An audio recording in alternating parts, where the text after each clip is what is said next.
Hollywood back in the day was like a high-stakes poker game, and the movie studios held all the cards. They were dead set on crafting these perfect, untouchable images for their stars, because a shiny, marketable face meant serious cash rolling in.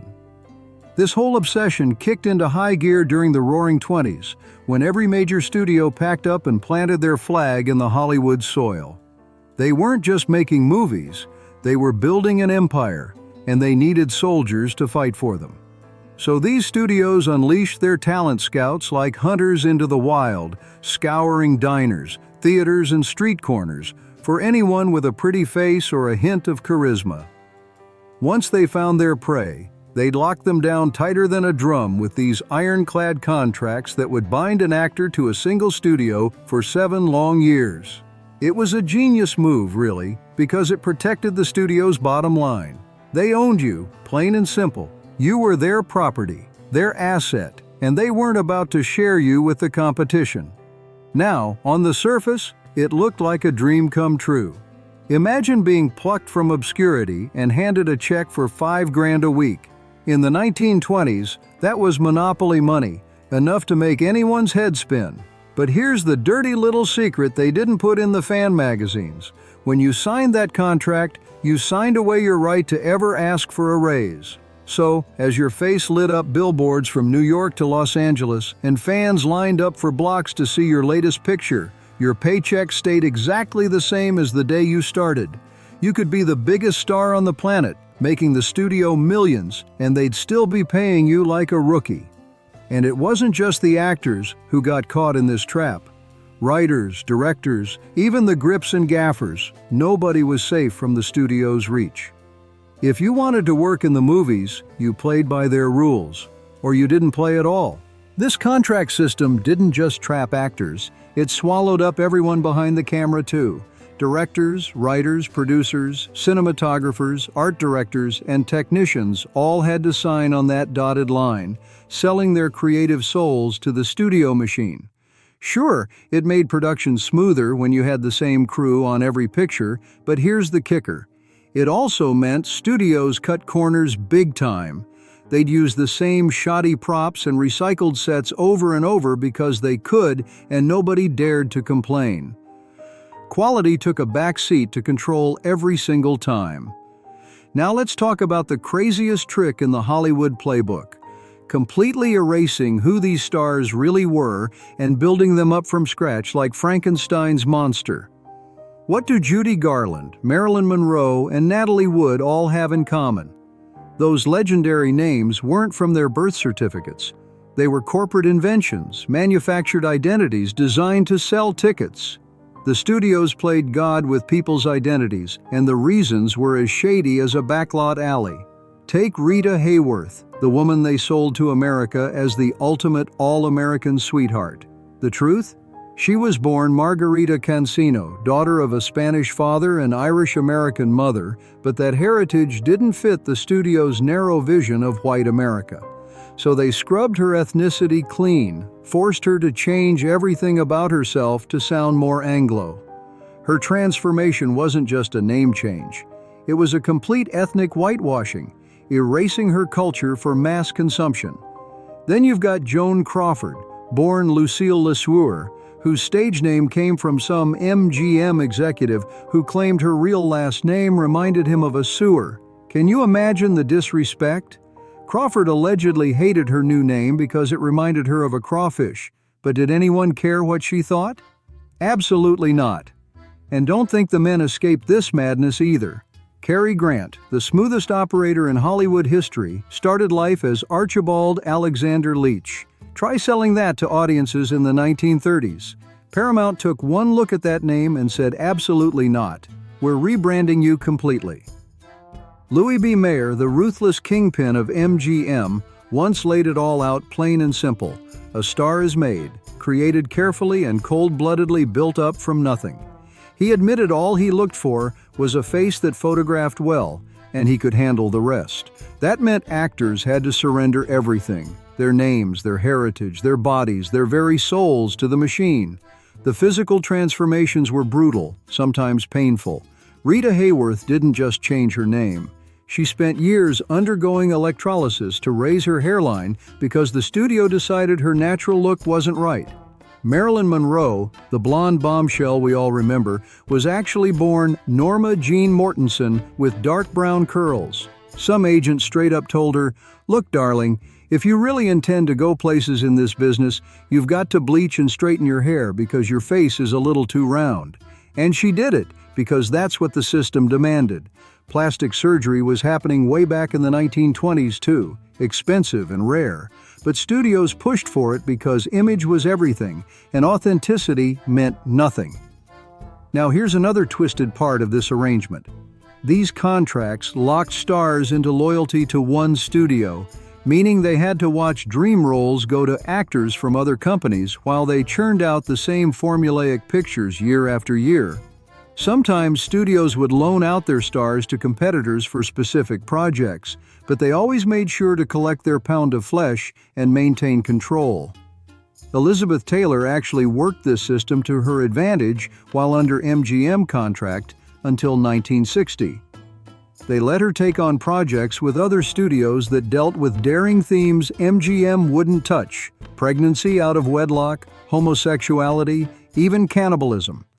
It proved that underneath all the manufactured polish, these stars had range the studios deliberately suppressed just to protect their bottom line. While some stars like Elizabeth Taylor managed to play the studio game to their advantage, others like Olivia de Havilland found themselves trapped in a nightmare with no escape.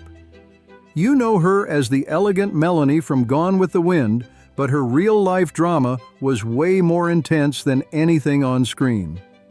De Havilland signed with Warner Brothers back in 1935, and by the early 1940s, she was absolutely fed up with the garbage roles they kept throwing at her.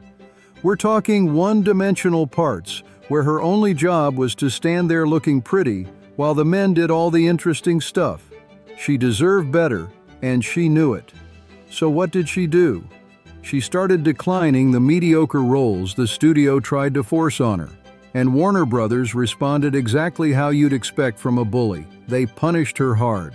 They essentially blacklisted her from the entire industry, going so far as to call up other studios and warn them not to hire her. For nearly 2 years during the absolute prime of her career, de Havilland couldn't get an on-screen role anywhere. Imagine being one of the biggest stars in the world, fresh off the most successful movie of all time, and suddenly you're sitting at home collecting dust because some studio execs have a grudge. But here's where this story gets legendary. De Havilland didn't just cry about it. She fought back and changed Hollywood forever. In an interview, she explained, "What bothered me was playing one-dimensional parts in films. Those roles were intended simply to fill the routine function of the girl. She wanted substance, not just screen time." Using legal knowledge her lawyer father had given her, she took Warner Brothers to court and won big time. The result was the famous de Havilland Law, a 7-year rule on contracts that helped shatter the old studio system into pieces. One woman stood up to the most powerful machine in entertainment and actually won. Talk about a Hollywood ending. Now let's flip the script and talk about something else the studios controlled completely: how their stars actually performed. Because let's be real, just having a pretty face wasn't enough to carry a picture. Studios invested serious cash into turning these fresh faces into actual talent. Shirley Temple spilled all the tea in her book, Child Star. Back in the early 30s, when she was just a kid climbing the ladder at Fox, an executive named Winfield Sheehan sat her and her mother down for some brutally honest news. Because of her potential, the studio demanded she take acting lessons, and they were willing to pay whatever it cost. They saw dollar signs in that little girl and wanted to polish her until she shined. Ava Gardner went through the same grinder after signing with MGM. When she did her first screen test, some studio bigwig reportedly declared that she couldn't act or talk worth a damn, but that she was still sensational. So they shipped her off to classes while also demanding vocal training to scrub away her southern accent completely. They wanted to erase every trace of where she came from and rebuild her as their ideal vision of a star. Lauren Bacall got the same treatment, and honestly, it paid off big time. That low, sultry voice that became her trademark? Totally manufactured. In her memoir, By Myself, she revealed that director Howard Hawks literally instructed her to read out loud alone and force her voice into a lower register. And get this, his reasoning was straight out of the Stone Age. In Hawks' incredibly sexist view, there was nothing more grating than an excited woman speaking in a higher pitch. So they trained Bacall to sound like she just woke up, and audiences ate it up. But here's the thing about all this training and polishing, it usually came with strings attached. Studios built you up to fit their mold, and then they stuck you in that mold forever. Typecasting was the name of the game, and once they decided you were the girl next door, or the femme fatale, or the exotic beauty, that's all you'd ever get to play. You could take all the acting classes in the world, but if the studios saw you one way, you stayed that way until they squeezed every last dime out of your image. Here's where things get really wild. The studios didn't just control what actors ate, how they talked, or what names they used. They literally manufactured their entire life stories from scratch, feeding the public complete fairy tales while hiding the messy truth. Joan Crawford's childhood was brutally rough. We're talking poverty and hardship that would break most people. But MGM looked at that reality and said, absolutely not. We can't sell that. So they completely erased her past and told the press she came from an upper-class family, turning her into the polished society dame audiences could admire. They built her whole public identity on a mountain of lies, and nobody dared question it. These fake backstories followed stars throughout their careers, getting more outrageous as time went on. When Judy Garland got pregnant, MGM panicked because a pregnant star didn't fit their innocent image of her. Their solution? Pump her full of more drugs to manage her weight gain, while her publicist ran to tabloids with stories that she ate like a truck driver. Can you imagine the humiliation? She's struggling with her body, dealing with pregnancy, and her own studio is out there trashing her to protect their bottom line. The cruelty was absolutely next level. At least some stars knew exactly what was happening to them. Rita Hayworth got trapped so deep in her femme fatale image that it haunted her real life. She famously lamented, "Every man I knew went to bed with Gilda and woke up with me." She understood completely that men fell for the character the studio built, not the actual woman underneath. That kind of awareness cuts deep when you're living it every single day. Now let's talk about the insane pace these studios demanded. Between 1930 and 1945, Hollywood cranked out over 7,500 feature films. That's more than one movie every single day for 15 years straight. To hit those numbers, actors worked like machines with zero limits on their hours. And when human bodies couldn't keep up with inhuman demands, the studios had a simple solution: pills. Just feed them drugs and keep the cameras rolling. Dr. Lee Siegel, who worked at 20th Century Fox, spilled the truth in Goddess, The Secret Lives of Marilyn Monroe. He flat out admitted it was standard practice to use pills as tools to keep stars working, and by the early 50s, everyone was popping something. Uppers to wake up, downers to sleep, and a whole lot of denial in between. Nobody represents this tragic exploitation better than Judy Garland. While making The Wizard of Oz and countless other pictures, she got exactly one day off per week. We're talking 18-hour shifts filled with intense singing and dancing numbers that would exhaust anyone. Studios fed her amphetamines to keep her going during the day, then sleeping pills at night to crash. Her body never stood a chance. When Garland tried calling in sick or attempted to get therapy or hospital care, the studio punished her financially. Every delay came straight out of her paycheck. At one point, she actually owed MGM $100,000 just for being human and needing rest. And tragically, at just 47 years old, Garland died of a drug overdose, a direct line from that studio system that treated her like a machine instead of a person. The weight obsession was absolutely brutal too. Every female star from that era stayed slim because they weren't allowed to gain, period. Contracts included clauses about appearance, and fresh faces got examined by executives who sometimes assigned dietitians before even promoting them publicly. The cruelty was shocking. MGM executives actually nicknamed Judy Garland a fat little pig with pigtails, while Louis B. Mayer personally demanded she consume only chicken soup, black coffee, and cigarettes along with pills. That's not guidance. That's starvation with a side of cruelty. Greta Garbo got hit with this reality immediately upon arriving in Hollywood in 1925. Mayer allegedly told her straight up, "In America, women don't like fat women." Imagine traveling across the ocean, chasing your dream, only to be told your body is wrong before you've even started.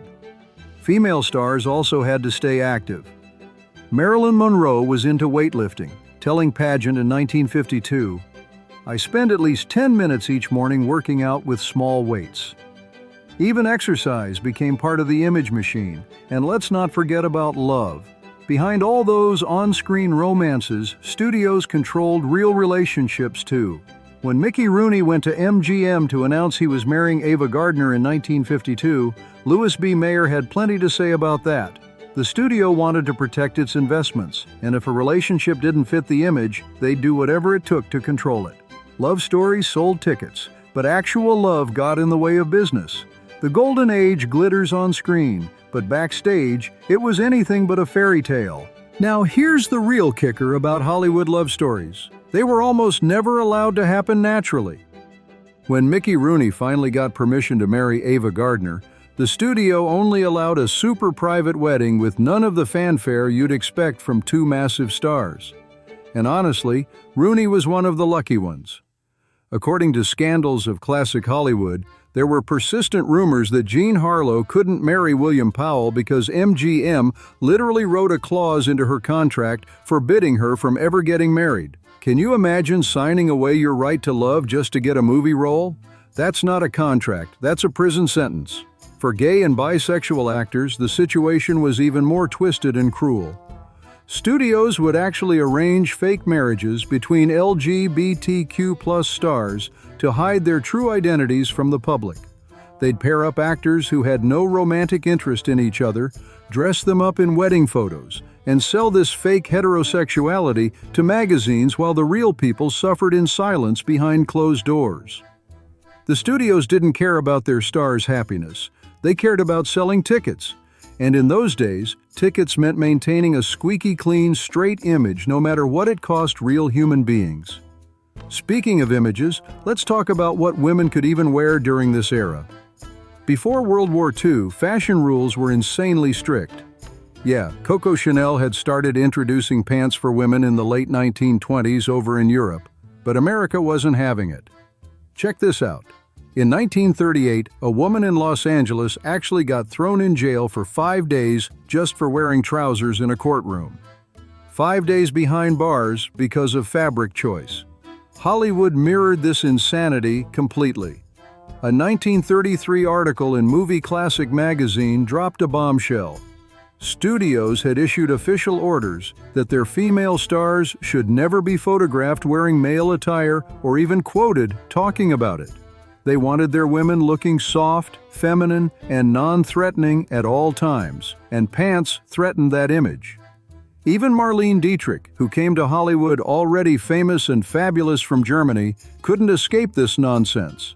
She got turned away from the trendy Brown Derby restaurant one time simply for wearing pants.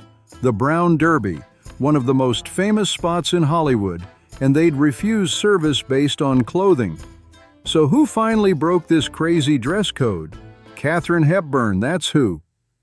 The Philadelphia story star refused to play by anyone's rules. She wouldn't act like some cookie-cutter starlet, and she certainly wasn't about to let men tell her what to wear. One day, RKO's costume department actually stole her pants, trying to force her into something more appropriate.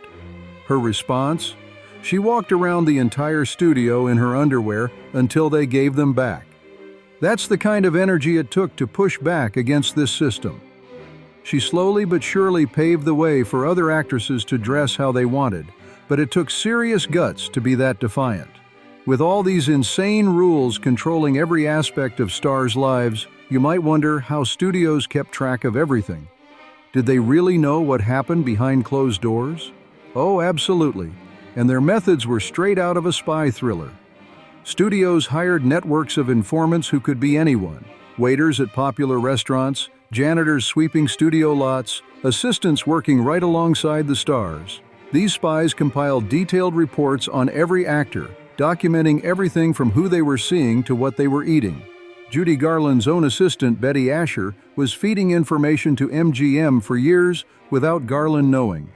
Garland later shared that Asher would report to the studio weekly with details about who she saw, her eating habits, and whether she stayed out too late. When Garland found out, she said, "I can remember crying for days after I found out what she was doing to me."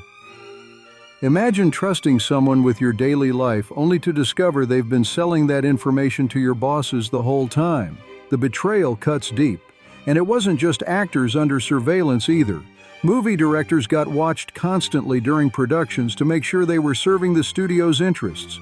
Production assistants, line producers, script clerks, they all doubled as spies, reporting back if a director went off script or tried anything too creative. The studios built an entire surveillance state just to protect their investments, treating grown adults like children who couldn't be trusted. The golden age of Hollywood looks glamorous in photos, but behind every smiling publicity shot was a system designed to control, exploit, and profit off human beings. From arranged marriages to wardrobe policing to workplace spies, the studios left no stone unturned in their quest for total control. And the saddest part? Most stars had no choice but to accept it, because the alternative meant losing everything they'd worked for.